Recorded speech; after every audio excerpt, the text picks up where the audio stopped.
Okay? Yes, it looks good.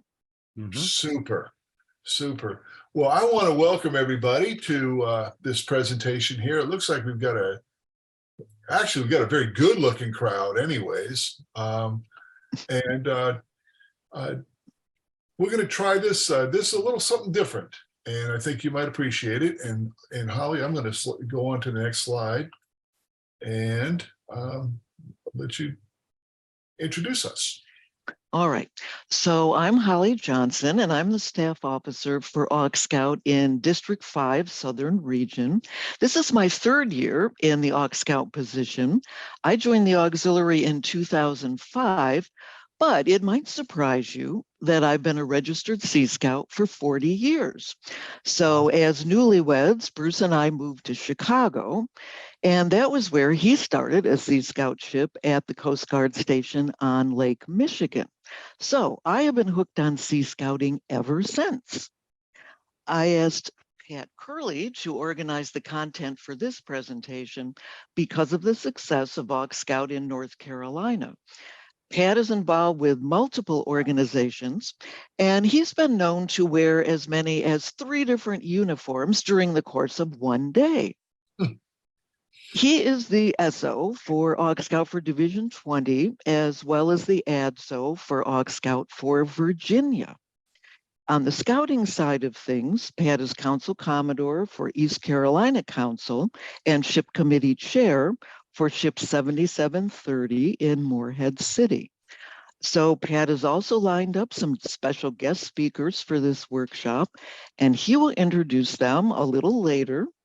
So Pat, I turn the boat over to you. Thank you, Holly. So what's the reason why we're having this presentation? Well, I would like to introduce flotillas. And as a matter of fact, we have some scouters out here. I'd like to introduce them to the benefits of a flotilla chartering or partnering with a Sea Scout ship. During this presentation, we're going to share success stories of flotillas who have increased membership and mission. And we're going to direct some of the flotillas to Sea Scout resources. And if you're not with the Coast Guard Auxiliary and you're an interested party or a scouter, you're going to find some of these resources quite useful. During this presentation, we're not going to talk about how we're going to start a Sea Scout ship, but basically, what are the benefits to a Coast Guard Auxiliary flotilla, and how do you actually engage the Sea Scouts once they become part of your flotilla? So the Coast Guard Auxiliary has a mission or several missions. They have missions of food service, clergy, interpreters.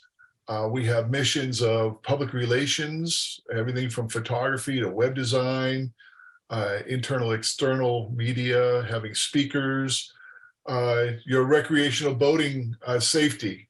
And I didn't put ITs, but we do vessel examinations, we do partner visitations, and we do all your safe boating training, where we're always in need of instructors and folks like that to inform the public.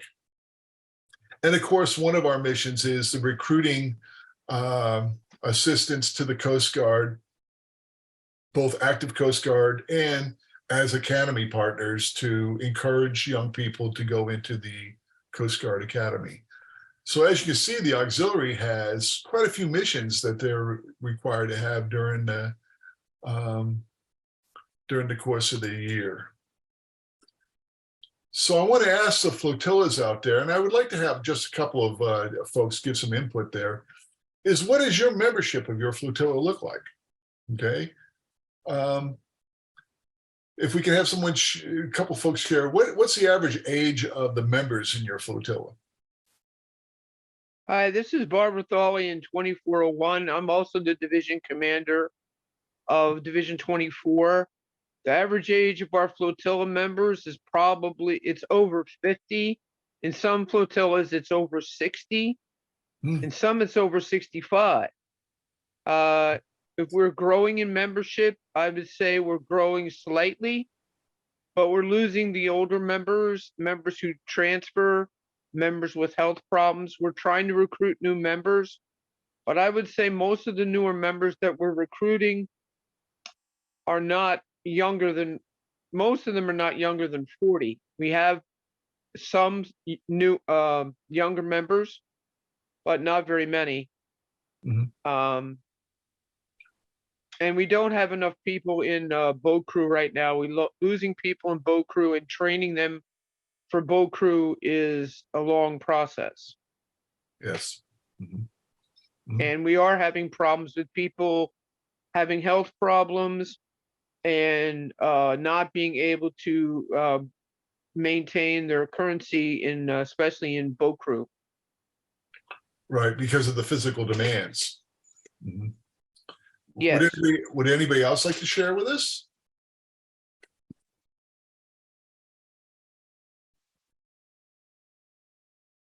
Hi, this is John Sawyer. I'm in 25-8. Yes. And I'm an really older auxiliarist, but I can tell you in speaking to, and I'm really active in the boat crew program, but the number of additional courses that's been added to the agenda of the Coast Guard Auxiliary has really gone up since I've been a member, and I'm now approaching 20 years.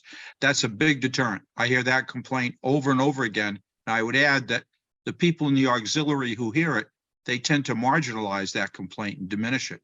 I think that's the biggest part of the problem. Mhm. Mhm. Well, and that's one of the things to look at if you think about or consider the age of the members in your flotilla. I know the last couple of years with the COVID, we have lost some membership across the auxiliary, as has just about every organization I'm aware of. And you know, John had mentioned about with the training and all is, even though we may have people within the flotillas, are they qualified? And do you have enough qualified to meet mission needs, such as boat crew? And of course, that's the other issue you have to look at is, are we mission capable as far as the age and the health and the abilities of our members? So let's talk about Sea Scouts. We got some youngsters here. We got the age 14 to age 20. And you know what's neat about that? Their parents are usually in their late 30s or 40s.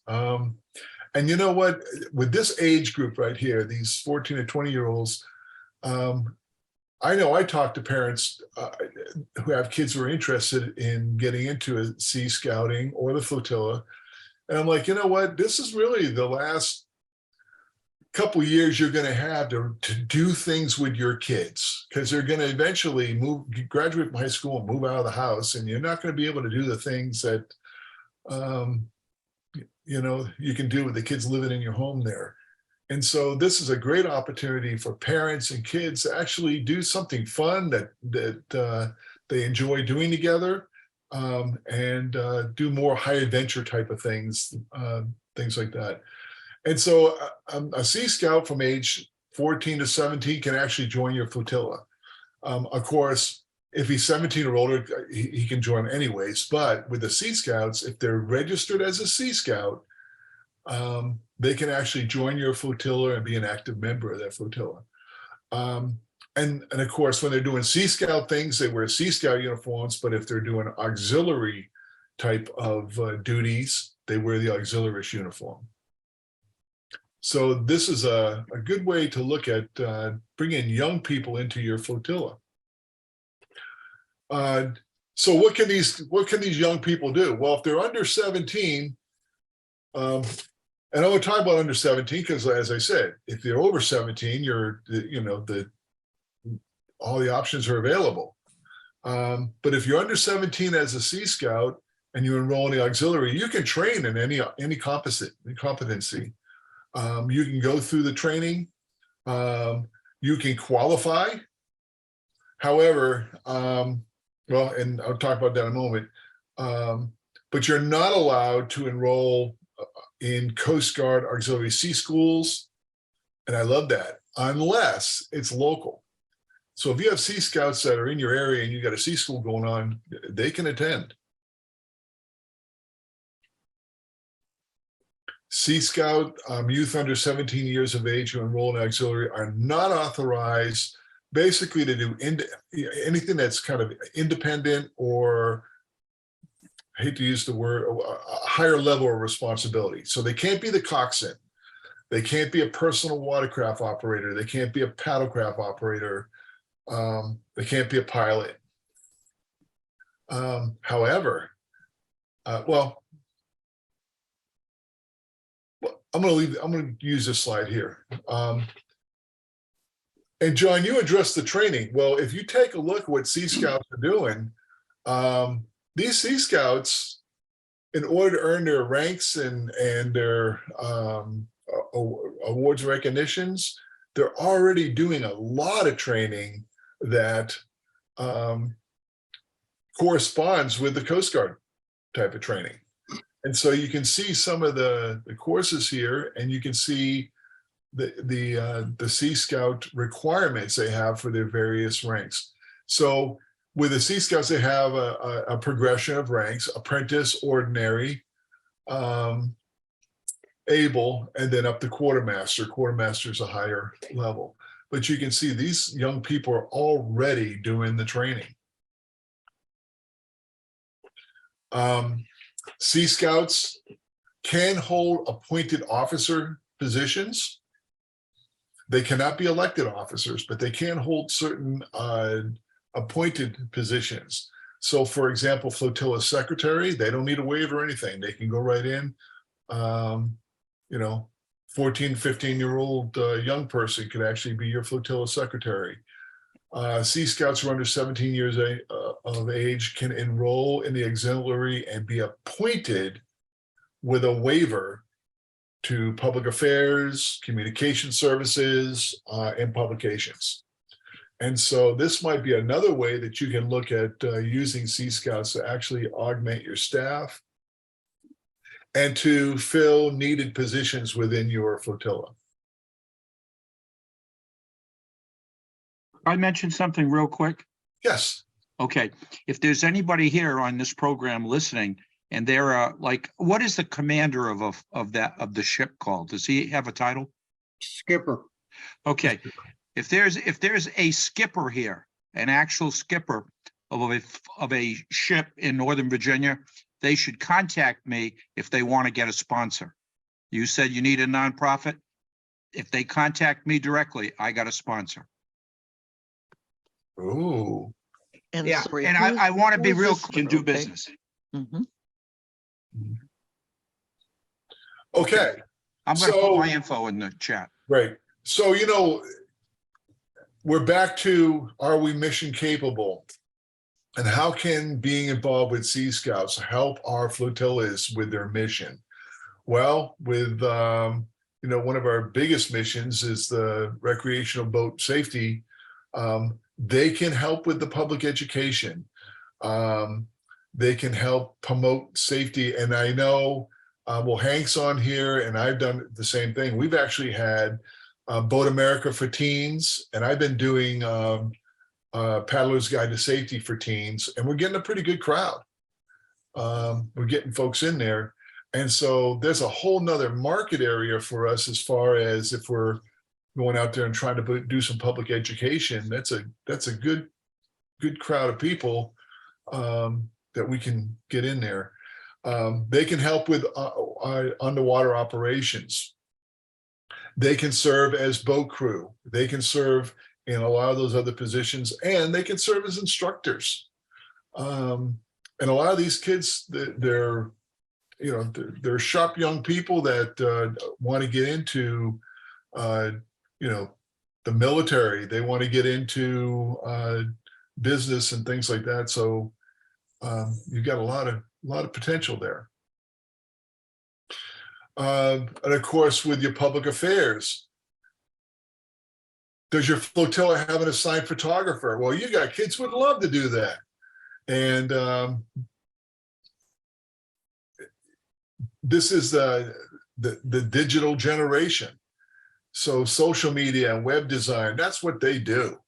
And they can add a lot of energy and advise your flotilla as far as how to best market it, how to reach some of the folks that are out there.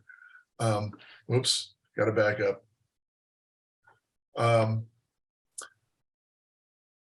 If you have events, I've been to, like, we have the North Carolina Seafood Festival and some of these events that we have. And a lot of times you have the auxiliary, you got the older folks in the trops hanging there. Put a bunch of kids, put a bunch of Sea Scouts around there, they're going to attract other people. They're going to attract folks that normally you might not see if you just had your flotilla standing out there. And you're putting young faces and new faces out there in your Coast Guard Auxiliary Flotilla brand. And that's a good thing. Young people are great, or Sea Scouts are great for your environmental protection. This photograph here is actually the boatswain of my ship. And we've had a fundraiser for like the past 2 years that has been super fantastic. We put flyers out in all of the Christmas tree distribution areas, such as Lowe's and stuff like that. And you can hit a little link on a website and you can throw your Christmas tree out your front door the day after Christmas or the day after New Year's, and we go around and pick them up. And we've partnered with the Surf Rider Foundation, and the kids, as a matter of fact, last weekend, they actually tie the trees together and they use them to make sand dunes here on the coast. So we're getting a fundraiser, a community service, and a conservation project all at one time. And it's been really successful. I think we picked up 82 trees this year. So it's a great deal. They can do coastal cleanups. Our Sea Scout ship helps with the annual North Carolina beach sweep. And we actually clean up the White Oak River by kayak. And again, we can these young people can reach areas that some other folks might not be able to. So it looks really good. It's a great way, people are gonna say, who are you people and what are you doing? And it's like, we're the Coast Guard Auxiliary and these are our Sea Scouts. But yeah, so you got a lot of folks that are involved here. And this community service, many high schools give the kids scholarships and things like that for the amount of community service they're doing. So they're getting a twofer out of the deal also. And of course, the food service mission, many of the high schools have culinary programs. And if you have a culinary program within your flotilla, this is a great opportunity for you to bring some new faces and new people into the program. Vessel checks. I know several of our local flotillas actually brings the Sea Scouts with them, and the Sea Scouts can actually check PFDs and help with the safety exam. And as of this year, with the new Sea Scout manual, Sea Scouts are required to go to be present at a vessel exam. And so it's a great way to build your force there. By the way, Pat, that's up on Carr Lake. That's my flotilla's area, and that's one of our patrol boats. Thanks, Co. That was the best picture I could find. That's why I put it up there. Well, of course it is. Yes. And of course, there's always the recruiting effort. The Coast Guard was in trouble this year. I think they were short about 7,000 recruits. I know many of your flotillas have the Academy Introduction Mission. You've got a captive audience with the Sea Scouts. These are the kids that are really interested in this stuff. And so that's something you might want to exploit. Plus, the Sea Scouts can probably get you into schools and into programs where there's young people that are good targets for this particular type of marketing. What I did was I actually called the commanding officer of Coast Guard Sector North Carolina, and he wants to talk to you. So let's see if we can do this. Hello, Team Coast Guard. In case you don't recognize me, this is Captain Matt Bear, your sector commander in Sector North Carolina.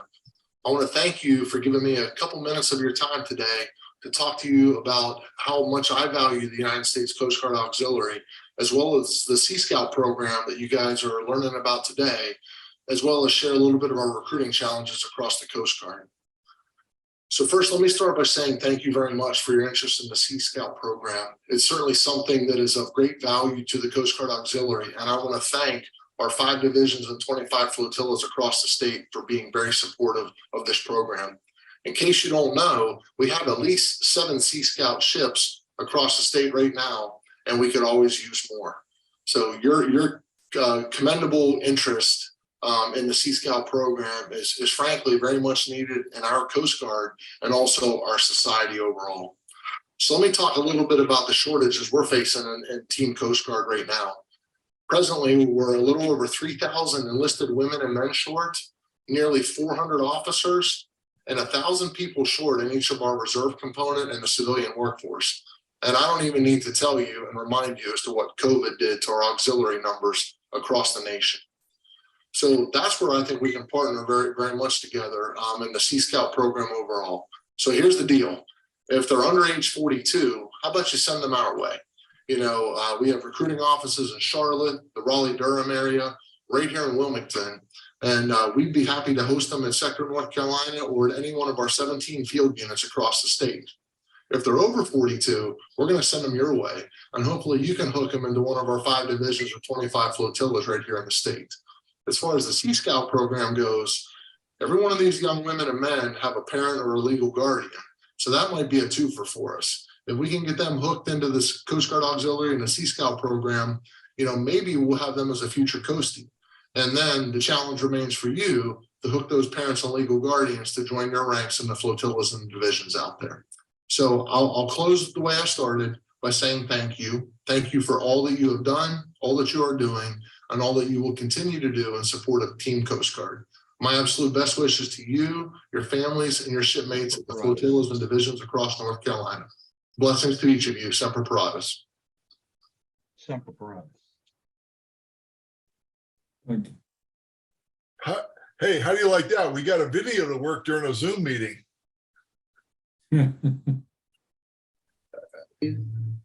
Well, let me go through. And so I actually ran into Captain Bear. This is us at a presentation we did in Morehead City. And that's a skipper of our ship, Michael, and his wife is the mate. We actually have maritime explorers also.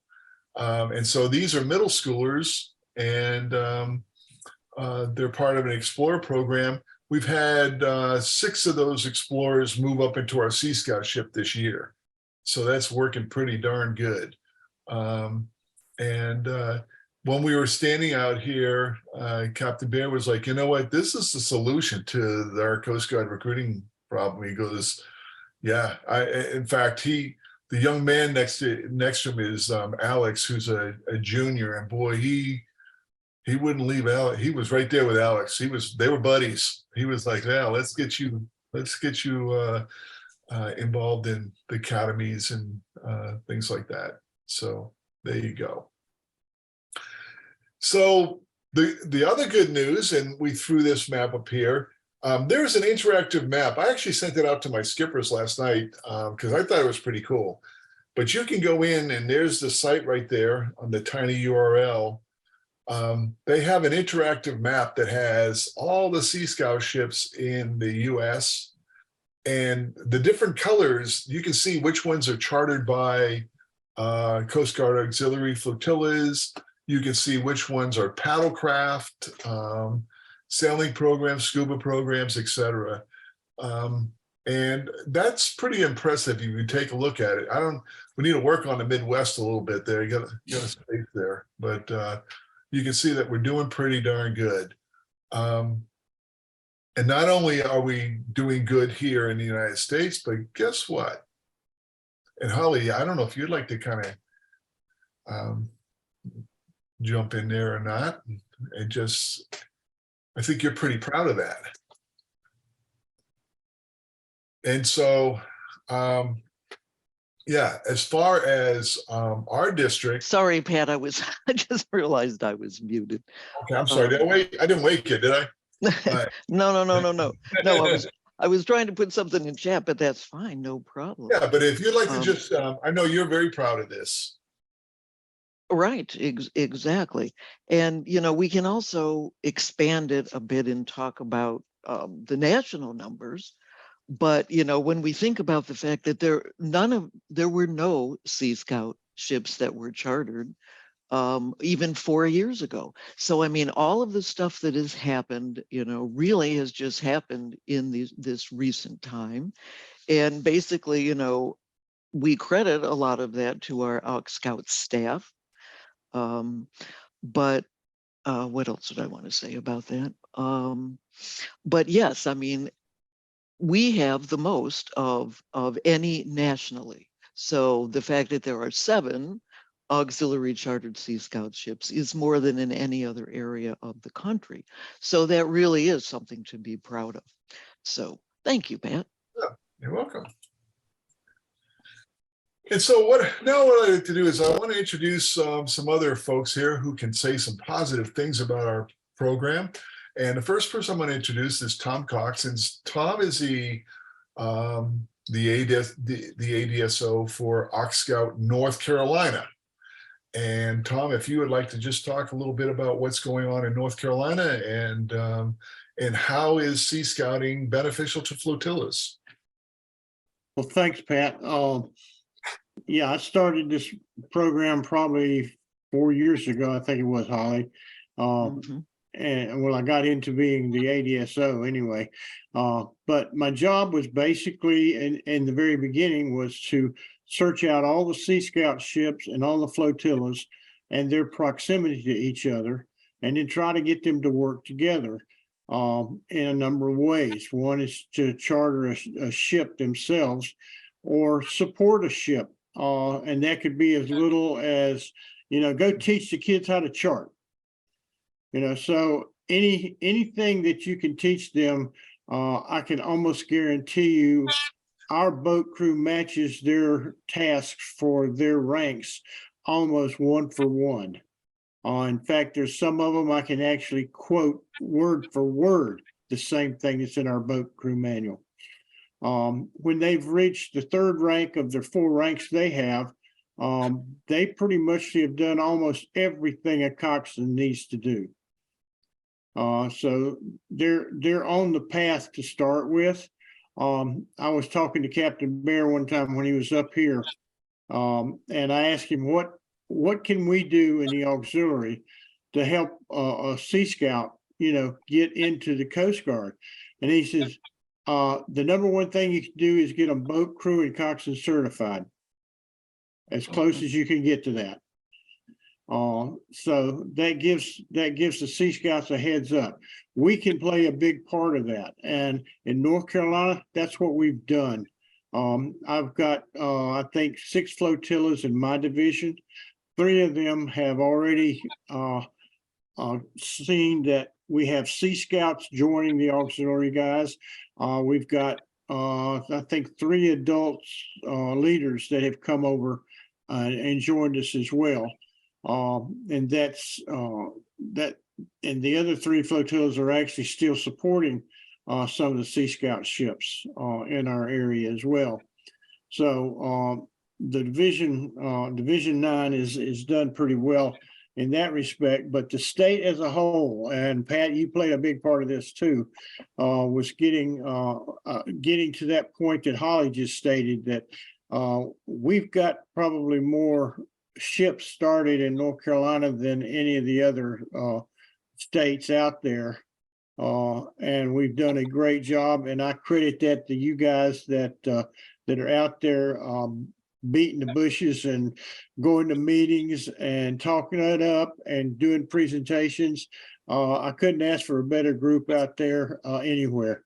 So thank you, sir, all of you, and ma'ams. Actually, we have Hank Steinfeld is in the meeting here, and he's the the COR of our latest Sea Scout ship. So they just started here 2-3 months ago, and they're good to go. And thank you, Hank.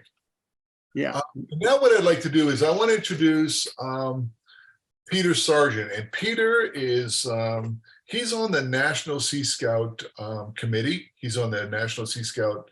He's a staff advisor, and he's also on the training committee. And Peter, I would like to, if you could just talk a little bit about some of what's going on in Sea Scouting nationwide. Well, this is an interesting time of year for the Sea Scouts. We are about ready to go through our process for selecting national officers again. They serve at, the youth serve an annual term running from June 1st to May 31st of each year. We have had multiple events throughout the year. Of course, Coast Guard Auxiliary have sponsored a number of safety at seas over the last 12 months. And I've worked with Bruce on some of those over the last couple of years. I'm not Coast Guard Auxiliary. I spend all my time with the Boy Scouts and the Sea Scouts. So what can I say?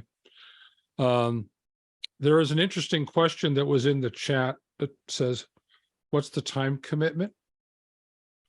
I don't know if Bruce and I are fair examples of what the time commitment is to Sea Scouts. I'm retired. I probably put 10 or 12 hours a week into this volunteer job. But as a 40-year-old adult, when I was at that point in time in my life with my own kids, I probably put in a couple hours a week, to be honest, as either a committee chairman or a scoutmaster, or a skipper, if you will. So it really depends on what your role is in scouting.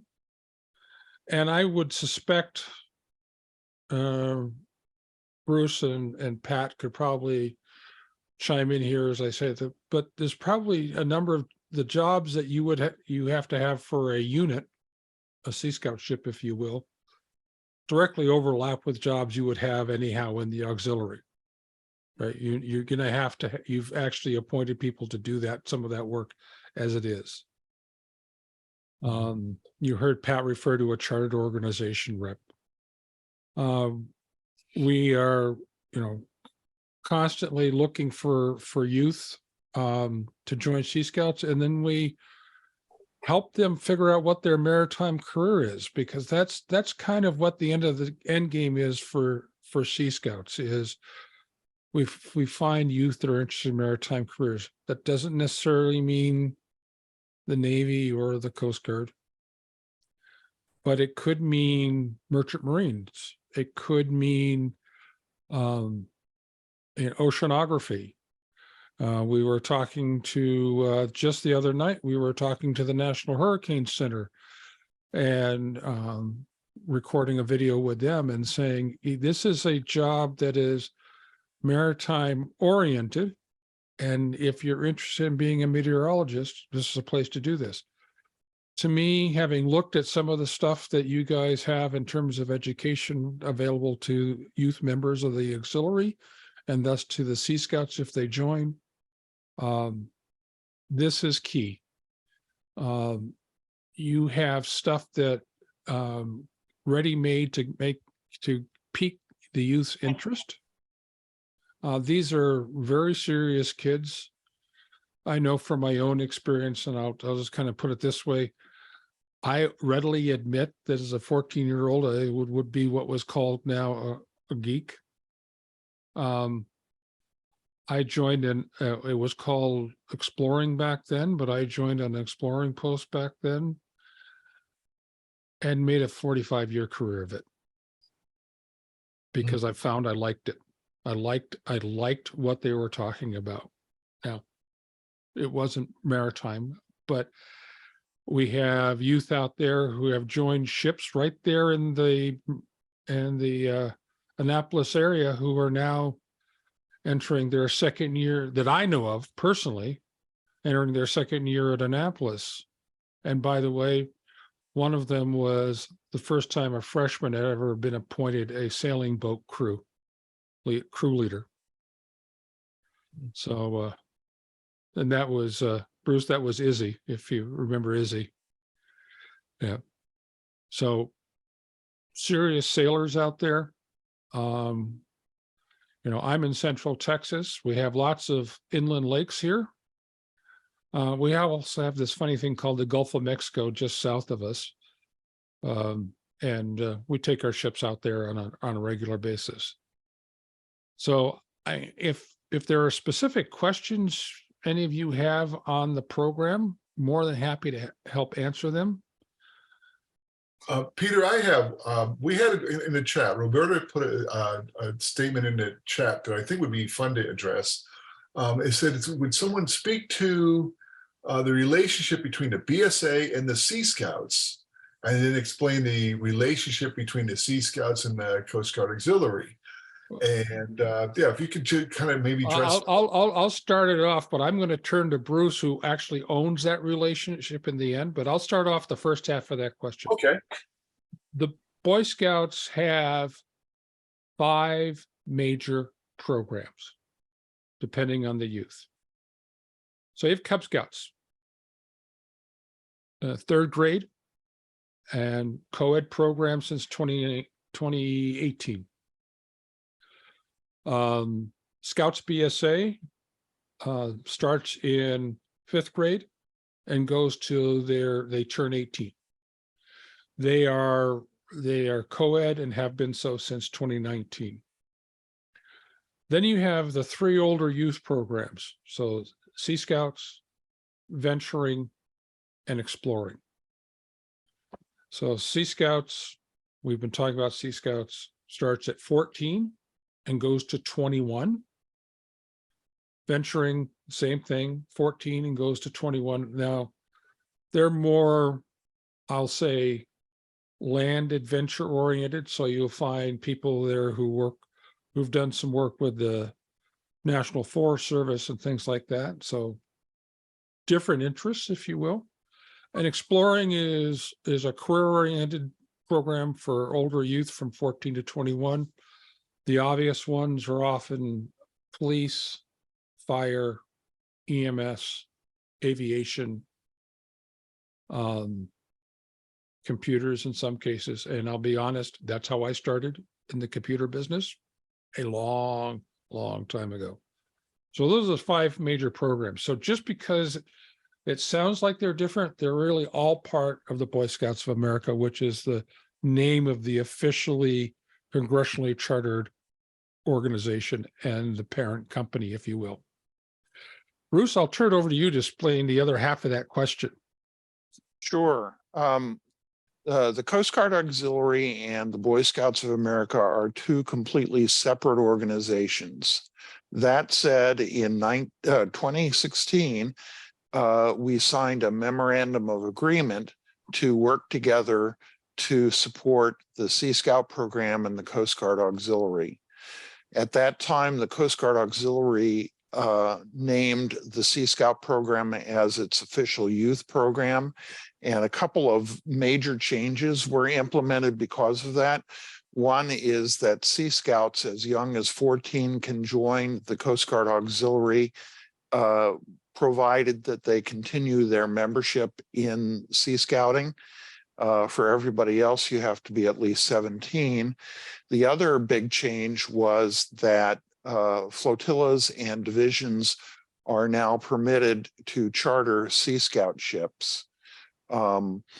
This is meant to be a partnership so that both organizations benefit from it. The benefits to the Sea Scouts, I think, are pretty obvious. And the reason why we're here today is just to reinforce for auxiliaries what the benefits are for our getting involved with the Sea Scouts.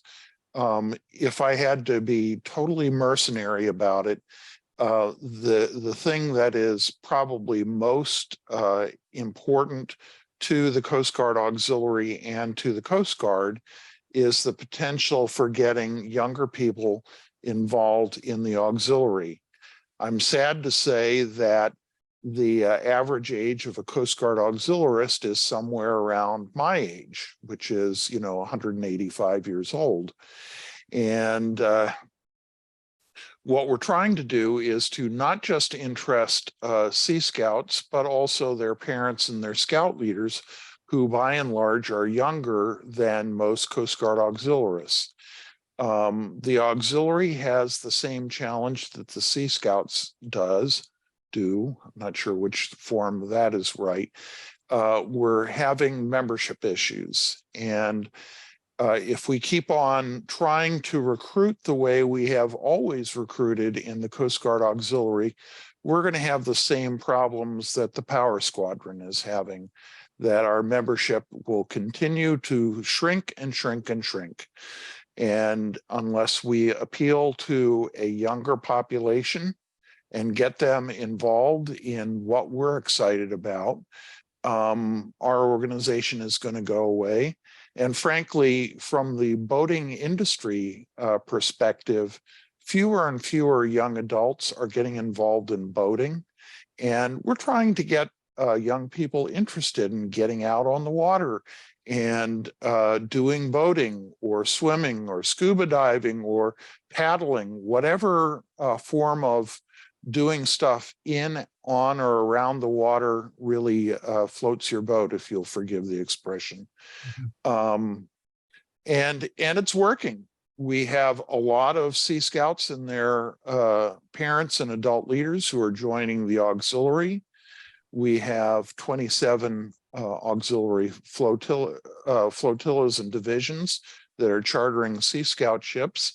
And as of tomorrow, the first flotilla to be started by a Sea Scout ship will be inaugurated in Washington, D.C. Tomorrow morning. So that's probably a long answer to a short question. Thank you, Bruce. Actually, I'd like to address two questions here. Nancy asked a question about, what's the cost to the flotilla? And Roberta has been asking, like, what is this, like, what's a charter? And so I'd like to kind of address that a little bit. We don't sponsor a Sea Scout ship. When I hear the word sponsor, I think money. And that's the way most sponsors work. It's a financial type of situation. What a charter is almost like it's a grant or permission or to use the curriculum.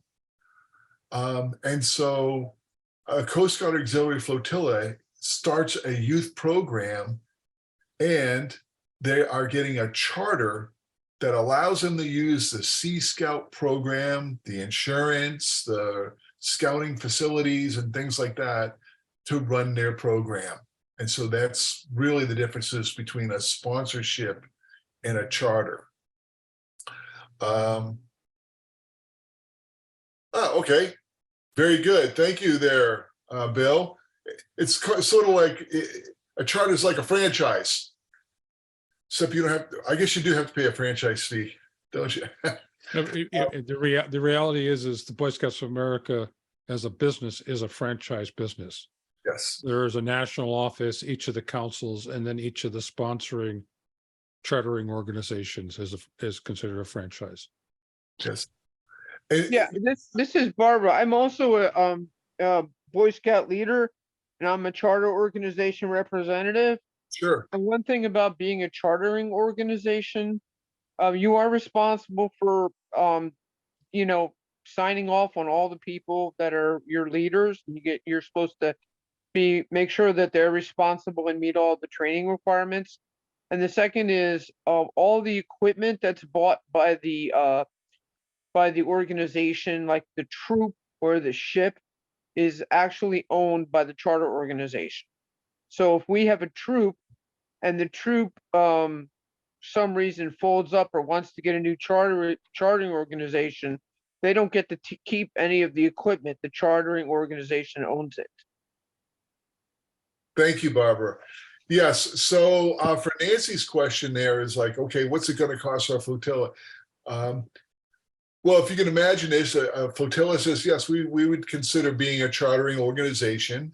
Normally, they would meet with the people from the Boy Scouts, and the local council would assist with the recruiting and the organization of the ship. Normally, your chartering organization does things like help with a facility, someplace for them to meet. It was mentioned earlier, like the Methodist Church is not chartering units anymore, but they are signing agreements to allow their scout units that were there for years and years and years to continue meeting there. They just have a different chartering organization. But as far as, is there going to be cash up front from your flotilla to sponsor a scout unit? No. You may pay the $100 charter fee. I think it's $100 now. But I know my flotilla, I mean, we're chartered by the Rotary International, and they don't give us any money either. Our kids raise all their money as part of the scouting method. They earn their own way. So the kids raise the money. Our ship actually pays our charter fee every year also.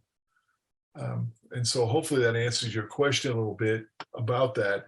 And I did want to make this presentation more about the benefits of sea scouting for a flotilla versus how do we organize within a flotilla.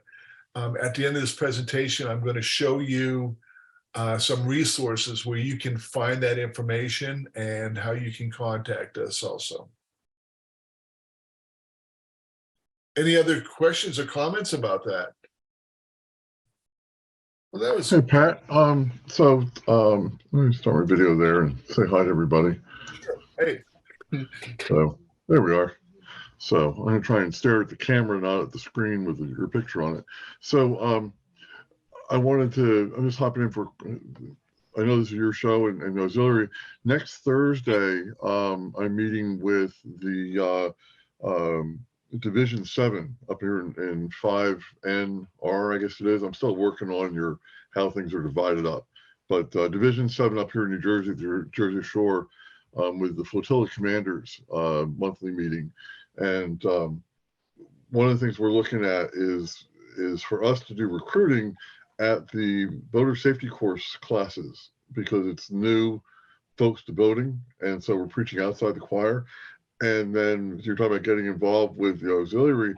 I want to try and learn more about if we go out and do boater safety checks, like you mentioned, or if they're patrolling a boat parade, we're allowed to participate in that. Anything but emergency search and rescue and that kind of thing, the Sea Scouts can help with. So I want to try and establish a presence with them, to go out and start to participate in their activities when they have things coming up. And Sure, Bill. And I had mentioned before, our flotilla actually does a Boat America course for teens. Mm-hmm. And we actually picked up 4 Sea Scouts out of that. And right. We just go out and advertise it. And it's it's a fun course if you get all the young people about the same age. It kind of livens up the course a little bit too. So it might be something you want to suggest to them, but great. Well, here in New Jersey, anyone over the age of 16 is required to have a boater safety course license to operate a powerboat. So sure. That's right in our target market. I'm going to put an attached document in here, which is actually the document that I'm going to be presenting next week. And what we're looking to do is just do like a 15-minute presentation over lunchtime during the course to the folks that are in attendance, parents and children, and youth and adults, just to present Sea Scouts. They get 40, 50 people to a class over in the summertime. And, so we're hoping that that's going to, increase our ranks, but also that I want to see how we can start doing Sea Scout stuff with flotillas, because we're not closely affiliated with them like you guys are. It seems to have a very close relationship going. We're still trying to figure out how to implement that up here. And as I'm trying to take a lead on that with the auxiliary, with our auxiliarists. Super. And Bruce, you want to come back on and talk a little bit about Eagle and AIM? Right. I wanted to mention this because this is exactly the group that should be hearing this message. Every summer, the Coast Guard makes a couple of opportunities available to Sea Scouts that we want to promote, and it's this month that we need to be promoting it. Every summer, a certain number of billets aboard the Coast Guard Bark Eagle are reserved for Sea Scouts to participate in a week of training. And the Coast Guard Academy also makes a certain number of billets available to Sea Scouts for their AIM week, which is Academy Introduction Mission. And that's a week of STEM education and introduction to what life at the Coast Guard Academy is like. Both of those you have to apply for them, opportunities, and this is the month to make it happen. We've gotten consistently very positive feedback from the Sea Scouts about the experience, what they got from it, what they learned. It also helps them to get a leg up on applying for admission into one of the service academies. So we want to promote that among the Sea Scouts. And it's just another one of those things where we work closely between the auxiliary and the Sea Scouts to provide opportunities for the Scouts, but in a way that also serves the Coast Guard's interests as well. Because obviously the Coast Guard isn't doing this just because they're nice people. They're doing it because they're hoping to identify high quality candidates to go to the Coast Guard Academy. So it's a win-win for both organizations. Right. Well, thank you. And I'm going to try to put my screen back up here again. And there we go. I'm going to move on to the next slide here. And I did want to, I talked to Holly about this last night. The teacher and the scientist in me, I did a little research on what's the benefit. You know, we talked about our flotillas have a lot of older folks in there. So what's the benefit of having an intergenerational project in your flotilla? Well, it actually provides the perfect opportunity for both young and old to work together, to learn new skills, to learn from one another. Because we have, you know, if you think about it, we have young people who have a certain set of skill sets, and then we have older folks that have a certain set of skill sets. And if we put those two things together, we can really make something powerful. I actually took this information from this website down below. But by having an intergenerational program, it's good for brain health. It makes you, you know, it helps you survive or lower the risk from dementia and chronic diseases. I retired last year, but I'm teaching 4 hours of high school every day. And Holly was asking me, she goes, how is it? And I said, you know what? It's actually hanging around these young people kind of keeps you young too. And I think your scouters out here will testify that, you know, it's just nice to be around these young people sometimes.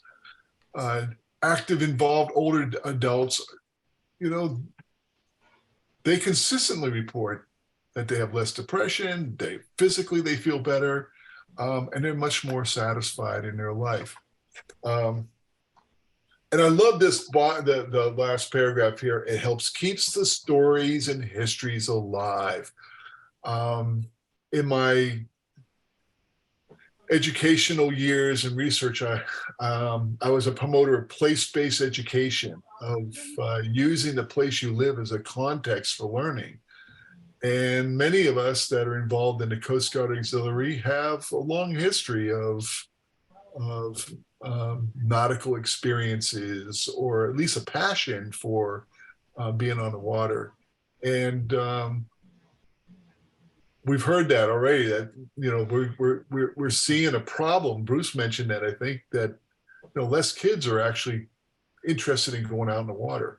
this is our opportunity to kind of pass the torch to them also, and keep our stories alive and keep our history alive, and just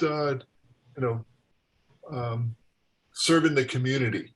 And I think that's really, really important. I think that's a great way to end this presentation. And I want to thank Holly and Bruce, and I want to, and Peter and Tom. You really made this special. And of course, everybody else that was here too, you made it special also. I would like to open this up for any final comments or questions. This is Barbara. I put a comment in the chat about, it seems there might, I'm interested to see what other people say about their experience in trying to get Sea Scouts to go on a facility, possibly. I mean, I think it seems a lot easier to get auxiliaries to go on a Sea Scout boat, when they're doing training or when they're doing activities. In order to get anybody on one of our facilities, it's much more difficult and you need more permissions. Can I take that? Yes, you can. I was waiting for that. Okay. It's actually really easy to do. If you want to take a Sea Scout out on a facility under orders, you just need to request permission to do that when you submit your order request in AuxData. And it's up to the order issuing authority to decide whether that's going to be permitted or not.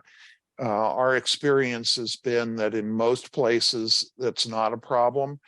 If the order issuing authority at your local boat station isn't sure about any of that, it's certainly worth a phone call or a visit to him or her and just talk about what the experience is going to be like and why you want to do it. But we found that there's very little resistance to that. All of the auxiliaries will need to be youth protection trained, and that really should not be a problem. That's a 90-minute online course, and I have heard that there are very few fatalities from taking that training. Just take the training, save the completion certificate, and send a copy of the completion certificate into Dirox to get it entered into your AuxData training record. And that's it. No big deal. You also need to make sure that there's at least one adult aboard who has the BSA safety afloat training. And that takes all of 30 minutes to complete. And you can send the completion certificate into Dirox as well. So those are the requirements. It's not difficult to do. Of course, the scouts will have to have permission slips completed, but that can be that needs to be held on to by the Sea Scout adult leader. We don't collect those. We just make sure that all of the scouts have a permission slip. Thanks, Bruce. I appreciate that. I think there is still, though, reluctance on the part of auxiliaries, coxswains, to take people on their ships, to ask for them to be on orders, because they even have a hard time putting our own trainees on their ships sometimes. Well, I don't know what to say about that. If you decide that you want to do it, the instructions are very simple and straightforward. They're spelled out in the SOP, and AuxBWiki has additional guidance on how to pull that off. So it's just a matter of you have to decide that this is something you want to do and then do it. Thanks. Maybe while I have all you guys here to get an answer to the question, I talked to the auxiliary guys, the auxiliaries here about, right when we started up about 4 years ago. Our ship's only about 4 years old, and right about that time, the agreement was put in place. And so I was really, looking at how to work this together. It's taken a while to get there. One of the things that was a concern, or that we hadn't quite worked out, and that was a while ago, we actually have a 1951 U.S. Coast Guard UTV, the 40450. And so it's one of your boats, and we're in the process of restoring it. And in talking to these guys about coming out and helping out on an auxiliary function, the feeling was, the impression I got was that we needed to have a full crew of Coast Guard auxiliary, a bosun and a coxswain and two mates and whatever, running the boat to be participating in an auxiliary function. Oh. Where the Sea Scout program is, we have 3 licensed, commercially licensed captains in our ship. And the whole purpose of the Sea Scout operation is the scouts run the boat.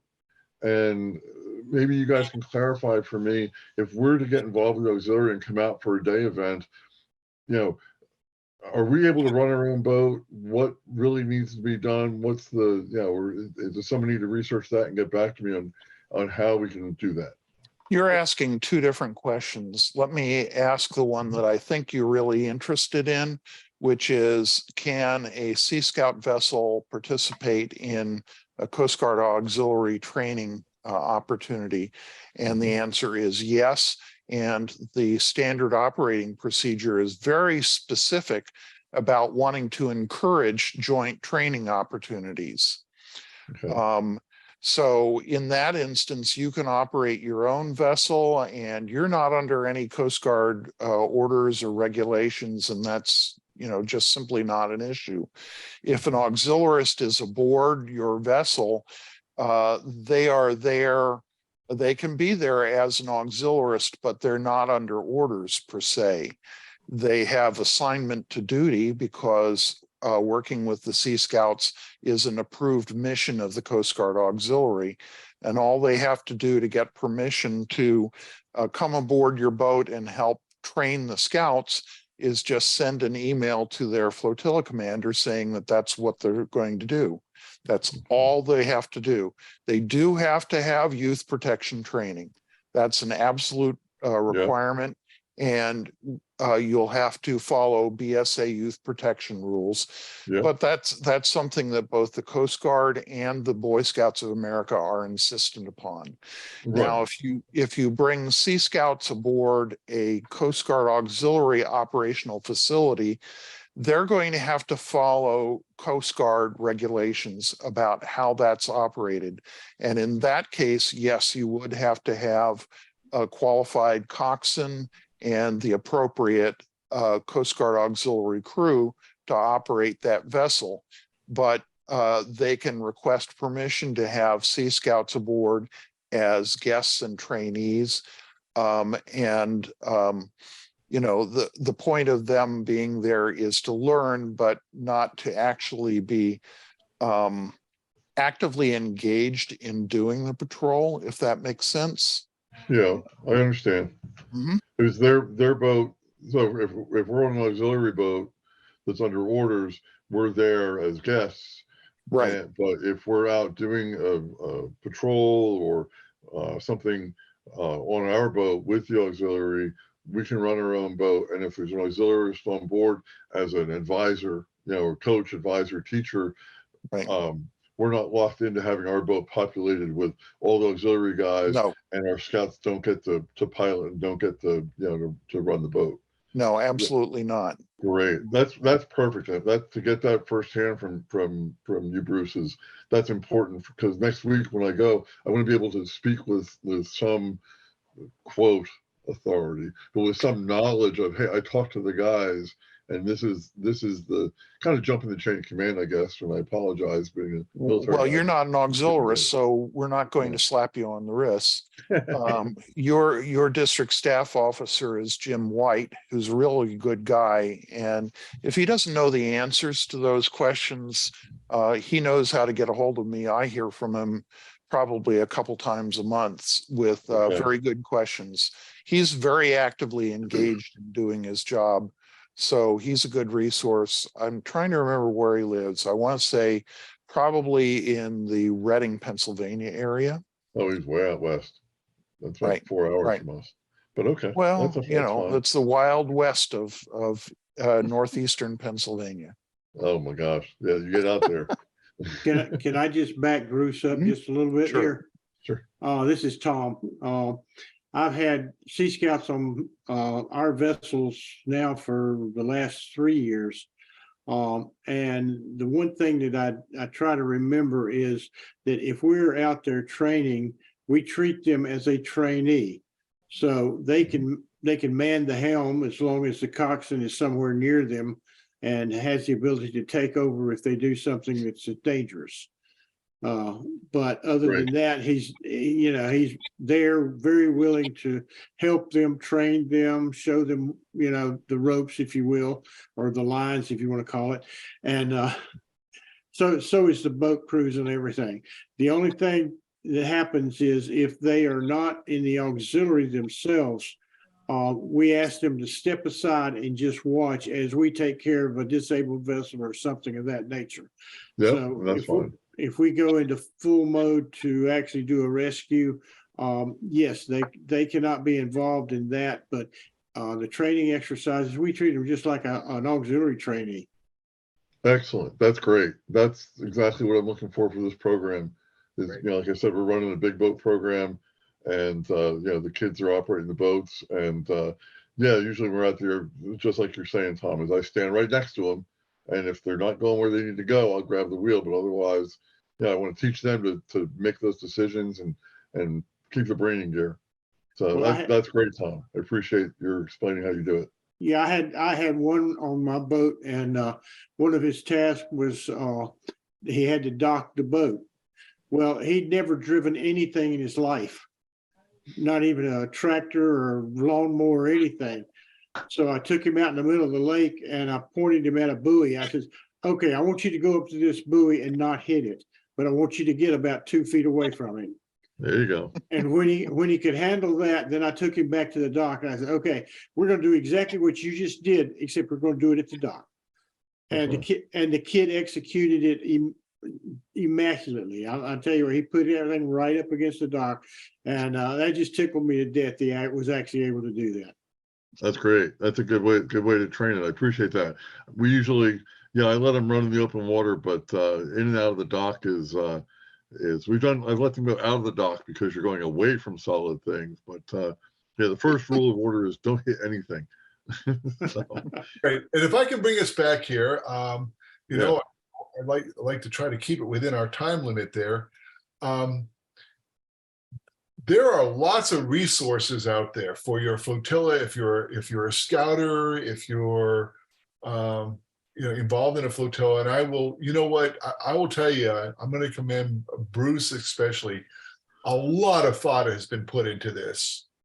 Probably every question you have about what you can and cannot do as far as a flotilla goes, or as if you're trying to get a Sea Scout ship started in the area, this information is available. And I believe Holly put some of those links into I was starting to put some of those links in, right.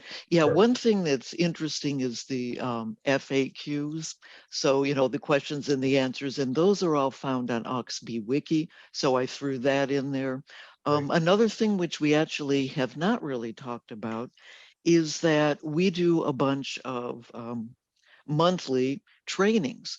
And so we do STEM related tech talks and so all of the trainings that we do are recorded, and then we actually put them on our YouTube, Facebook. So I actually threw that in there in the chat so that if you didn't have time to copy it off the slide, that you've got it there.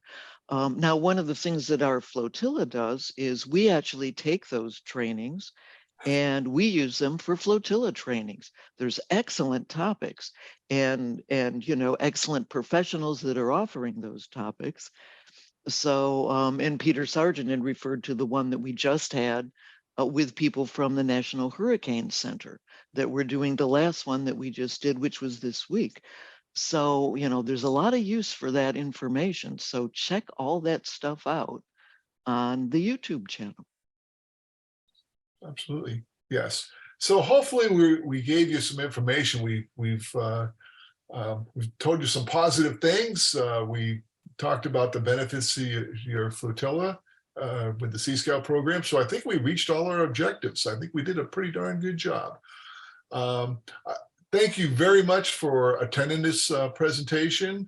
I believe Peter is recording this, so I imagine the presentation will appear somewhere within AuxB Wiki or someplace like that. It'll appear on the AuxScout YouTube channel. Oh, there you go. YouTube. So And you if I'm really industrious, I'll put it on the Sea Scouts BSA YouTube channel too. Is it possible you could email it out to all the attendees? I can email somebody who has the link email addresses can do that. I can mail them the link on YouTube. It's too big to actually mail. Okay. Okay. Yeah, but once it's posted on YouTube, it's a piece of cake to just email the link and so Okay. if you weren't pre-registered with Fifth Southern for this workshop, if you want to drop Holly an email asking for that link, Holly will post her email address in the chat in a moment, and she'll collect your email addresses. And when the video has been posted, she'll just drop you a quick email to tell you where you can watch it again. Great. I see. Just put it there. Thank you. See my council scout executive has joined the meeting also, so that's kind of fun. Excellent. Yeah, so we're looking pretty good. Well, thank you very much, everybody. And we will be doing this presentation again on Sunday. Same bat time, same bat channel.